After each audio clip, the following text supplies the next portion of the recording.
the Kimmy is a little bit too risky here. But the thing is now Vitality can pick up the Kimmy because Kimmy does quite well against the Zushin. They can pick up the Gord as well. They pick up the Terizla. We haven't seen Terizla for a while here. Going up against the Frey, you're not going to be winning the lane. You're just going to survive. Yeah. So what does Cine pick? Selena is still open. You mentioned the Kimmy already. Kagura is another hero that she's utilized in MWI. And it's going to be a Valir. I mean, you did say one hero we haven't seen is Valir, and Well, it works. it makes sense, It right? makes sense. Atlas, anti-CC as well for the ult, so it doesn't necessarily have to bring Purify up against the Freya. It also makes sense. And you know that this is going to be a tank, right? You know that Navi is going to be bringing a tank, so that Valir is going to be helping out a lot. Especially you have the carry as well as the lane. You don't need more damage. You just need some kind of disruption. And now that Kai gets picked up, I feel like this is going to be the final game. Oh, that's a heavy statement because the reality is for Navi, they are knocking on the door of a second place finish. For Vitality, however, one map away, one win away from securing the 2026 MWI Championship. Can they do it? Can they get the job done? Or will we get one more map? Mirko, get in, let's find out. The world holds their breath as they see this next game.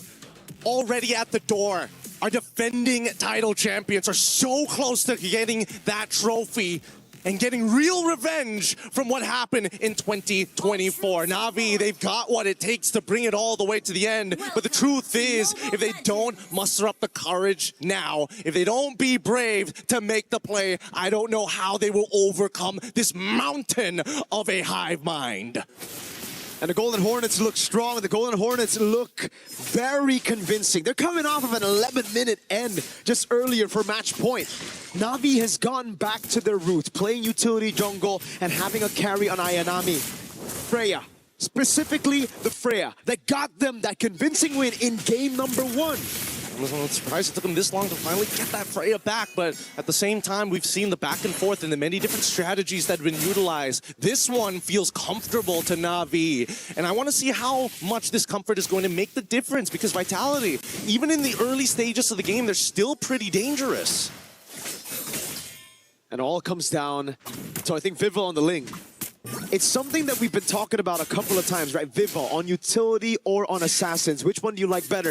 Me personally, I'm always assassin for Viva. And so far on the Ling, she's been fantastic. The Nolan as well. And so far in this game, against an Akai, it's looking okay. But it comes down to that first turtle. If you're able to take it away from the Akai, if you're able to snatch away some more of these jungle creeps, I think we're in for a very similar lead that we saw from last game. Well, let's take it one step back here, because this is not the only different Ling setup that we've seen. Sometimes they skip first turtle and decide to go instantly for the invade on the opposite side of the map. But really, who can really say what a strong side, weak side anymore? Most of these matchups, pretty difficult and skill-based. I would say the EXP makes the most amount of sense for Fumihiko to actually be on the losing end, but overall, that's only because of the emblem setup. So let's see it. Navi, obviously the ones first onto the turtle. This composition is built around neutral objectives. Fumihiko's not even for. Ayanami is capturing this XP. Vitality, no entrance to this turtle. They've been taking a whole lot of damage already. Cine trying to go and provide some focus. Vivo's waiting in the bush right now. Oh, she steals it away from Keishi. Headbutt at the Tempest of Blades now. Keishi's caught in the flames of Cine. Now the stun as well. Ayanami with first blood under. Navi's been baited out as Chell has already rotated from the gold lane. Well, this is chaos. Let's go down to the bottom side. Hey, not Ayanami, casually 2v1ing two people at once in the middle of that fight and even finding that first blood. But now, with no means out, honestly, it might have cost her the entire laning phase now. And it's just as we said, just as we assumed. If Vivo can somehow get a lead at the start of the game, this is going to be very dangerous, because it seems like Navi, yes, they have Ayanami, but the main guy who they're looking to snowball in this game is Rihanna the Granger, and she's brought Purify. So that means the Ling's going to have a plenty of good space to dash around and outmaneuver the Granger. We'll see how long they're going to be able to do that here. I think Navi, they're not completely out of this just yet, but Shell has consistently beaten Rian in lane. It's outside of the lane where things get a little dicey. And because of that, Vitality walk into enemy territory and they have an amazing read on the jungle path that Navi have. Now it's oppression from this point onwards. And that's the clear speed diff. Something that we brought up a couple of times after the patch for the utility jungles, the Fredge and the Boxes and the Akai, but in the group stage, even through the knockout stage, we've seen the Akai still get their hands on neutral objectives. That's the thing. Now that it's taken away from him, you can really see that gap for the Assassin in terms of clear, in terms of mobility. She's able to get into the purple buff, getting out of there as well, without using ultimate, without using any of that. I mean, Link is just one of those heroes that's really hard to kind of like, to balance out because of how much is in that kit. It's just universally good. And now as they contest for the space at this stage of the game, for Vivol, it's a pretty straightforward answer. All I gotta do is keep on stealing these camps and cleaning up bad trades across the map, and this game should be in the bag before I know it. Navi hold control over it, but Vivol has a 2-level lead, so it comes down to the red tree battle again. Vivian gonna provide some poke right now. It's from Mieko trying to zone Ayanami. It's Keishi holding on to the neutral objective. Vivian goes for the kick, but baits on the heavy spin. Now it's Vivol looking for the opening, goes in again, and the rinse out the red tree. Around with the plate of legs over on Vivol. She's gonna be able to dive in with the Defiant Blade. Tempest Ablaze now knocking him up, and oh, it's all the Blaze picked up by Vivol. They have to kite together, unfortunately. Not Ayanami can only do so much now that the rest of her backline is already out. Rain as the anchor again. They have to understand who is the anchor of the composition. If you're not playing around your anchor and you're splitting away from them, I get it if it's a Tempest of Blades. I get it if it's a Fatal Links. But if not, why not? And I think that Ayanami at this point needs to communicate to the rest of the team. Look, I'm the only one who has the lead right now. If you want Rian to get these kills, we have to play traditional front to back. Good escape for Ayanami. They will have to do that, but it's so scattered. The way Navi want this fight to be is pure front to back. Vitality are attacking from angles that Navi are just not expecting. And it's really difficult for Rian to land those shots. I mean, I think what's worse is that now that they don't have to worry about their mid laner not having, well, inbuilt Purify, they have access to Flicker. It becomes that much more difficult, right? And not only do I have to get rid of your battle spell, but I also have to get rid of your ult on top of that. It's just a consistent level of problems that Navi can't force out all at once, but over a period of time. In terms of the gold so far, Ling coming up big at 1,000 gold so far. And that's already pretty good. Again, you can see that even Vivian just man-to-man defense, making sure that they have plenty of information on what's going on. Giving up the waves, and Rian should die here, but doesn't get that last auto attack down. We see that Mirai, they want to, but they back away. I can't believe it. That amount of damage at 6 minutes for a carry with just 1 assist. I was questioning it as well. I was thinking that maybe the Rian would be able to get out or at least create enough distance, but I think just too many procs, right? Too many triggers, that passive. And you have to take a look at Vivol. She's been having a nasty game of farm simulator right now. I mean, she's taking away the bot wave, the mid wave as well. It's double lating, but on the jungle. She's gonna go to the bottom lane now. Navi set their sights on the turtle, and it seems like Vitality don't care. Can they drag this out? I mean, Sydney still hasn't used the Searing Torrent just yet. They don't mind. Have the second one. We're gonna walk away from this. We want to make sure that at least Vivol's in a disgustingly good position. 2-level advantage. Purple buff about to come back up here. On the other side for Navi, it is finally their first neutral objective of the game. And in the bottom lane, it's just Vivol clearing out, trying to get those items, trying to get enough gold to assassinate these backliners, mainly Rian on the Granger. And I think they're going to get very close to doing so here, as Vivol is already in a really good position overall. Despite the score being 2-2, a majority of that lead is in her hands, in her bank, in a matter of fact, as Keishi slowly falls behind. This should turn that 3-level lead that Vivol has back down into a 2, but a play being forced by Vivol on forward from Vivian. She gets punished. Rain pulls her back. For Mieko next to the chopping block right now with the Crimson Beacon and a heavy spin. She gets the penalty zone, but now lifted up. A bit of the heavy spin helping her out as well, but Rian finally gets on board with her first stack of the Sky Piercer, all of them low. Vivol nowhere to be seen, just going to go for the safe turret down below. Definitely think she could have picked up the kills there, but again, don't want to risk the shutdown overall. Let's look at the gold distribution overall, and it looks like, yeah, a lot of it come, not only half of them coming from the minions, a large chunk coming in from the jungle creeps itself. The passive goal is going to be dedicated to be the same, but I mean, with 2 kills already, 400 gold in the bank, it's going to be pretty difficult for Keishi to actually catch back up because he does not want, she does not want the kills. Oh wait, play, flicker, coming out of rain, no way of the dragon now. Oh my god, that damage. Vivo knows there's no way for Rian to escape even with the Purify. That's the killing spree for Vivo. Rian unable to escape. I mean, there's nothing that she can do about it, right? If you have Flicker, you die anyways. You have that Purify despite the way of the dragon. You can reposition, I suppose, but not when 2 people are attacking you. At least not Ayanami was able to get the tier 1 down bottom side before this Lord spawn actually occurs. If you notice, you see that Shell is actually hovering around that top side. She doesn't see anybody. She's going to steal away the orange buff and maybe even farm another wave up top side. Oh my god, it just built up frustration. First it was the purple buff taken by Vivo, now it's the orange buff taken by Chelsea. Deals with the wave up top. Trying to build that slow push. And at the end of the day right now, Navi are still going to have to play that front to back. They're going to have to play for Mrs. President, who's Rian right now. Like Vivian opening up, wave up top, already shoved in by Vitality. I think you mean Madam President at that point, but Madame. I think at this stage, yeah, they don't really need this Lord. They can start taking away turrets kind of for free. Freya shows topside, and I think it's pretty free for Vitality. Whatever you want, you can take. That's the Lord secured by Vitality. Penalty zone by Fumieko. Now it's Vivo just waiting for the heavy spin. She's such a patient killer. Yeah, they haven't lost too much composure. At now, 9 minutes? Yeah, endless battle. Wait, Zipper, pull up the item list real quick. Is that second item or third item? I'm pretty sure it's third. It's third. Dang, that is fast. That is so fast. And now, usually you would expect at least towards, like, you know, 10 minutes of the game, a couple of components, a Haskell on top of the Berserker's Fury, but now that he's got both, and triple items for Chell as well, like, this game is starting to look pretty good for Vitality if they want to hold up that trophy. 3,000 gold lead. Now add a bit more spice. It's an Ice Queen 1 against Navi's composition. It was already... I mean, this Valir is already a big problem for them. Now you add that slow. It's going to be difficult for Mirai or not Ayanami. I think the only way is if not Ayanami and Mirai come in from 2 separate angles. Worst comes to worst, you got to at least sacrifice the heavy spin. Now, they're just dealing with the waves. One by one, they're going to cut it down. Even Rain getting Ice Queen 1 for herself at this stage, but they can't walk out of their base comfortably. And the oppression from Vitality is going to make sure that, hey, this lead, this simple 3K lead is slowly going to develop into roughly, I would give 7 to 8K, depending on whether or not they find another fight.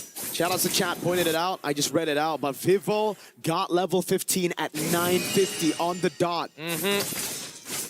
Massive gold advantage, an even bigger XP advantage. Keishi's 3 whole levels down. This is a dangerous game to be around here. And Navi, they haven't been too proactive on the map. They've been waiting for the protocols, and worse yet, they have no real answer to Vival because they can't force anything out of her. They have to attack other members and force Vival to come to them, and even then, might not be enough resources.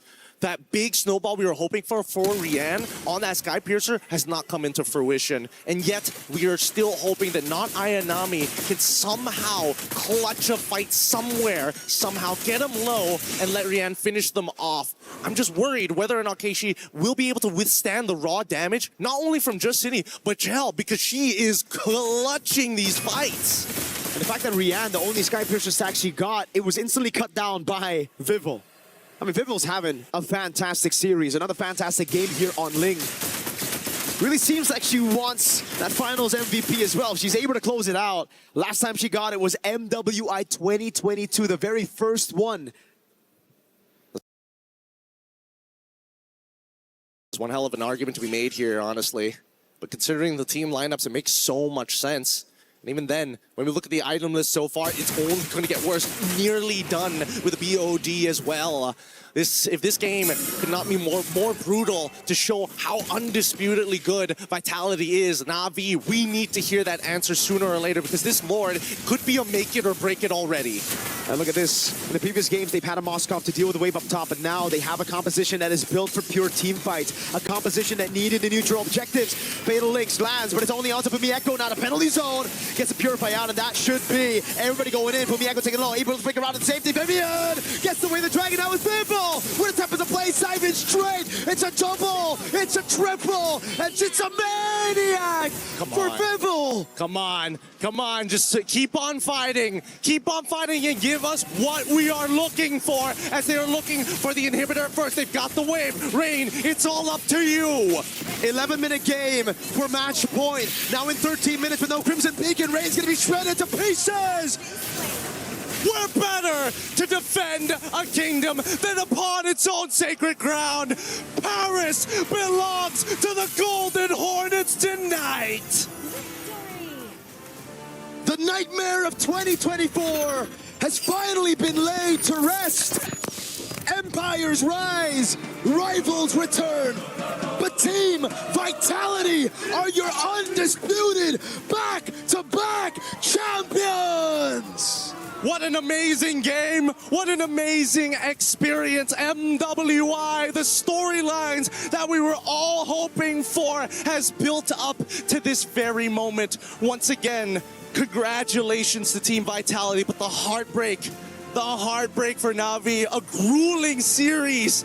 There's so much to be earned. We're throwing it over to our stage host to wrap it up. Thank you so much. It's me and Miracle on the desk, signing out.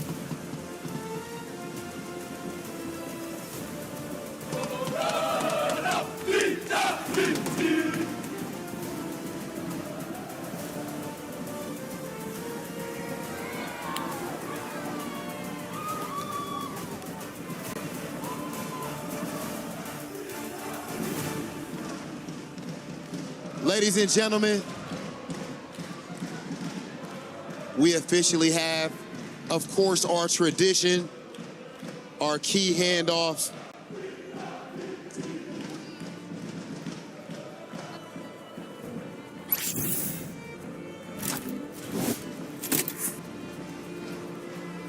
Here comes our champions, Team Vitality, of course, showing amazing sportsmanship.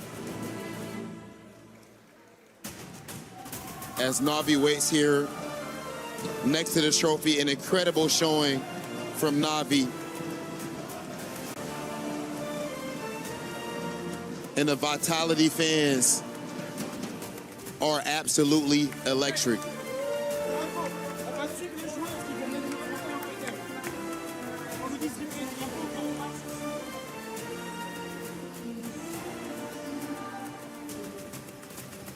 Philippines, you fought valiantly, but your journey ends here. Yo, great performance. Great job. Ladies and gentlemen, we are going to take things over to the Key Crusher. Team Vitality, your back-to-back MWI champions. And now, of course, they have to complete their tradition, which is, of course, what we do right here at EWC as they crush their foes, Key, and, of course, right their wrongs from 2024. That's absolutely right. And of course, in the midst of the hive, who is currently buzzing right now, the foes that has taken them down in 2024, and their keys now crushed on the home turf right here in France. This is the perfect ending to Team Vitality's reign.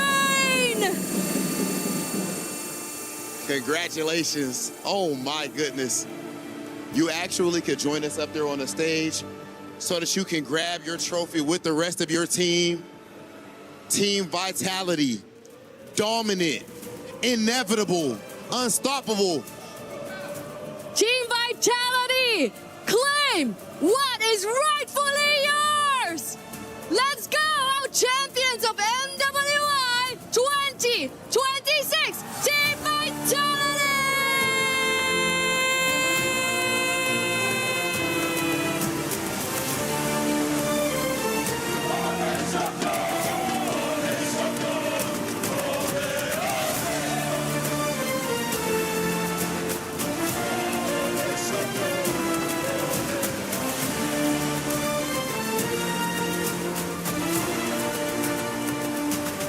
Oh, no.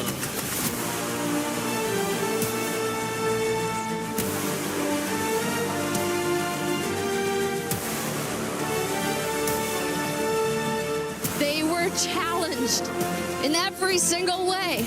16 teams landed here in France with a target so huge on their backs, having to defend their throne here on the home ground of France.